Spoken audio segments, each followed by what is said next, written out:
Eagles academy Tiruvannamalai மாவட்டம். நம்ம இன்றைக்கி பார்க்க போகிற டாபிக் விஜயநகர பேரரசு.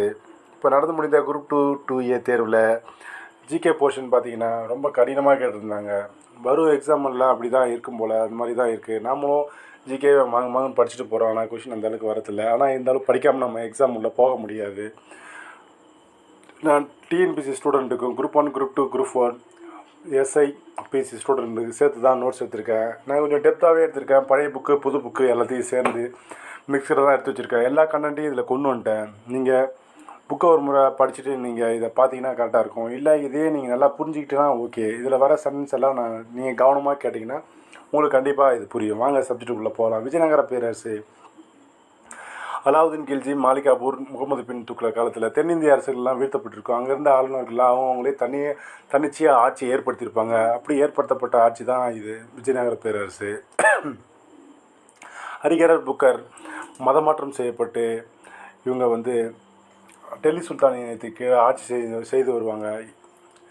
இந்நிலையில் 1336 துங்கபத்ரா நதிக்கரையில் ஹரிஹரர் புக்கர் இருவரும் வித்யாரண்ய துறவி, அதாவது சைவ மதத்தின் சிருங்கேரி சைவ மதத்தின் தலைவர் மாதவர் என்று அழைக்கக்கூடிய சமஸ்கிருத அறிஞர் வித்யாரண்யர் உதவியோட இவங்க ஆட்சி ஏற்படுத்துகிறாங்க. அப்போ ஆட்சி ஏற்படுத்தும் போது இது குறுநில அரசாக தான் இருக்குது. அவங்களுடைய முதல் தலைநகர் அணகுண்டி. 10 ஆண்டுகள் இவர்களது 5 சகோதரர்கள் படையெடுத்து சென்று பரந்த நிலப்பரப்பை பிடித்து ஆட்சி கொண்டு வராங்க. அந்த அளவுக்கு நிலப்பரப்பு அதிக அளவில் பிடித்து இவங்களுடைய ஆட்சியை விரிவாக்கம் செய்கிறார்கள். அடுத்தது இவர்களுடைய தலைநகர் வித்யாநகர் அல்லது விஜயநகரம் என்று அழைக்கப்படுகிறது. விஜயநகரம் என்றால் வெற்றியின் நகரம், வித்யாநகர் என்றால் துறவி வித்யாரண்யன் அவருக்கு மதிப்பு செய்யும் வகையில் பெயர் வைக்கப்பட்டதாக கூறப்படுகிறது. ஒரு கல்வெட்டு செய்தியில் பார்த்தீங்கன்னா 1400ஆம் நூற்றாண்டுக்கு பின்னர் தான் இவர் இறுதியில் தான் வாழ்கிறதா அவங்க கல்வெட்டு சொல்லுது. ஆனால் இவர் ஆட்சியை ஏற்படுத்தியிருக்க வாய்ப்பில்லை. இவர் விஜயநகர பேரரசு துவங்கிய 60 ஆண்டுகளுக்கு பின்னர் தான் இவர் வாழ்கிறார் என்று சொல்லப்படுகிறது. இது ஒரு கற்பனை கதையாக இருக்கலாம் அப்படின்னு சொல்கிறாங்க. அடுத்தது இவருடைய தலைநகர் பார்த்திங்கன்னா விசாகப்பட்டினா என்கிற விஜயநகரத்துக்கு வந்துடுது.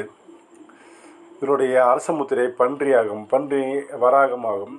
இது சாளுக்கியர்களுடைய முத்திரையாக இருந்தது. விஜயநகர பேரரசில் மொத்தம் 4 வம்சங்கள். 1 சங்கம வம்சம் 1336 1455, சாலு வம்சம் 1485 1505, துளு வம்சம் 1505 1570, ஆரவீடு வம்சம் 1570 1650. அரசானது 40 ஆண்டுகளில் விரிவாக்கம் செய்யப்படுகிறது. இவர்கள் எந்தெந்த பகுதியெல்லாம் கைப்பற்றினார்கள் பார்த்தீங்கன்னா, கர்நாடகாவில் ஹொய்சாலர்கள் ஆண்டு வந்த பகுதிகள். அடுத்தது ஆந்திராவை கைப்பற்றினார்கள், அதாவது காகதியர்கள் ஆண்டு வந்த பகுதி. நம்ம பகுதியில் மதுரையை கைப்பற்றுறாங்க, மதுரை சுல்தானியத்தை கைப்பற்றிடுறாங்க.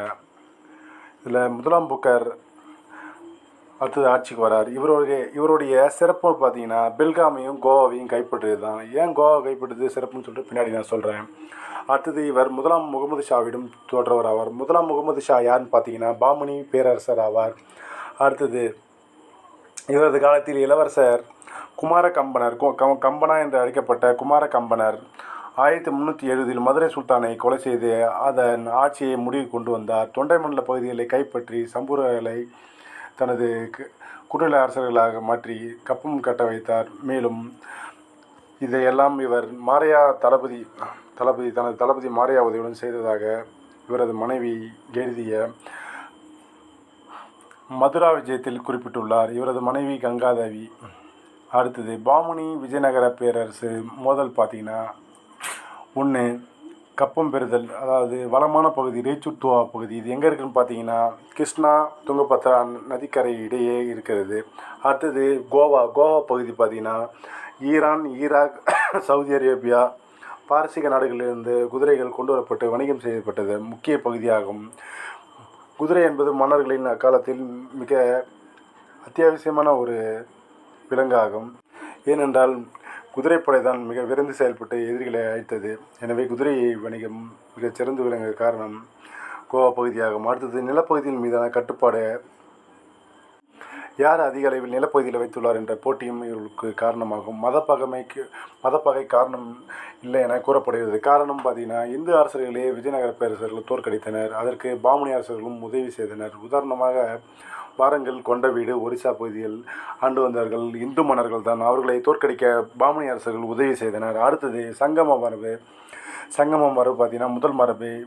இதில் சங்கமம் என்ற வார்த்தை அரிகர் புக்கருடைய மூதாதையர் அல்லது தனது தந்தையின் பெயரால் சங்கம மரபை தோற்றுவித்தனர். சங்கம மரபு 1336 1485 ஆண்டுகள் வரை ஆண்டது. இதில் அரிகரர் அடுத்ததுக்கு புக்கர் வருகிறார். அடுத்தது முதலாம் தேவராயர் பார்த்தீங்கன்னா நிக்கோலோ டி கோண்டி, பாரசீகத்துடைய ஒரு தூதர். இவர் விஜயநகர பேரரசு அடிமை முறை காணப்படுவதாக குறிப்பிட்டுள்ளார். அடுத்தது நிகிரின் ரஷ்யாவிலிருந்து வந்த தூதராவார். முதலாம் தேவராயர் ஸ்ரீநாதா என்ற புலவரை ஆதரித்தார். இவர் அறவிலாசம் எனும் நூலை எழுதியவர். முதலாம் தேவராயர் முத்து மண்டபம் எனும் பல அறிஞர்கள் புலவர்கள் சொற்பொழிவாற்றும் மண்டபத்தை ஏற்படுத்தினார். அதுக்கு அடுத்தபடியாக இரண்டாம் தேவராயர் ஆட்சிக்கு வருகிறார். சங்கம மரபின் மிக சிறந்த அரசர் என கூறப்படுகிறார். இவர் கஜபெட்டக்காரர் என்று அழைக்கப்படுகிறார். கஜபதி அரசர்களை தோற்கடித்த கஜபெட்டக்காரர் என்று அழைக்கப்படுகிறார். இல்லையெனில் கஜம் என்றால் யானை. யானையை இவர் வென்றதால் இவர் கஜபெட்டக்காரர் என்று அழைக்கப்படலாம் என கூறப்படுகிறது. இலங்கையின் மேகவர்மன் இவரது காலத்தில் கப்பம் கட்டினார். அப்துல் ரசாக் என்பவர் இவரது அவைக்கு வருகை புரிந்தார். இவர் பாரசீகத்தை சேர்ந்தவர். மேலும் இவர் சாமரின் அவைக்கும் வருகை புரிந்தவர். சாமரின் என்பவர் கள்ளிக்கோட்டை ஆண்ட வந்தவர் என நமக்கு தெரியும். அடுத்தது அப்துல் ரசாக் கூறுவது என்னவென்றால், மிகப்பெரிய நிலப்பரப்பை வைத்திருந்த அரசர் இரண்டாம் தேவராயர் என குறிப்பிடுகிறார். இவரது நூல் மகாநாயக சுதனுதி. இவரை பற்றி குறிப்பிடும் செப்பு பட்டயம் ஸ்ரீரங்கப்பட்டணம் செப்பு பட்டயம் ஆகும். அடுத்தது சாலுவ மரபுடைய துவக்கம் பார்த்தீங்கன்னா 1485 1505. சங்கம மரபின் கடைசி அரசர் இரண்டாம் விருப்பாட்சிராயரை சாலுவ நரசிம்மர் தனது நம்பிக்கையுரிய தளபதியான சாலுவ நரசிம்மர் கொன்று விடுகிறார். இவர் 10 ஆண்டுகள் ஆட்சி புரிகிறார். பின்னர் இவர் தனது தென்பகுதியிலே கட்டுப்பாட்டில் வைத்திருந்த தனது தளபதியான நரசநாயக்கரிடம் தனது பிள்ளைகளை விட்டு செல்கிறார். இவரும் பெயருக்கென்று சாலுவ நரசிம்மருடைய பிள்ளைகளை ஆட்சி பொறுப்பில் அமர வைக்கிறார். இதில் இம்மிடி நரசிம்மர் சாலுவ வம்சத்துடைய இம்மிடி நரசிம்மர் ஆட்சியில் இருக்கிறார். இவரது காலகட்டத்தில் வாஸ்கோ ட காமா 1498 இந்தியா வருகை புரிகிறார். அது நமக்கெல்லாம் தெரியும். அடுத்தது துளு வம்சம் வீர நரசிம்மர் 1505 1509 இவர் ஆட்சி ஏற்படுத்துகிறார். அதாவது சாலுவ வம்ச அரசரை கொன்று துளு வம்சத்தை துவங்குகிறார் வீர நரசிம்மர்.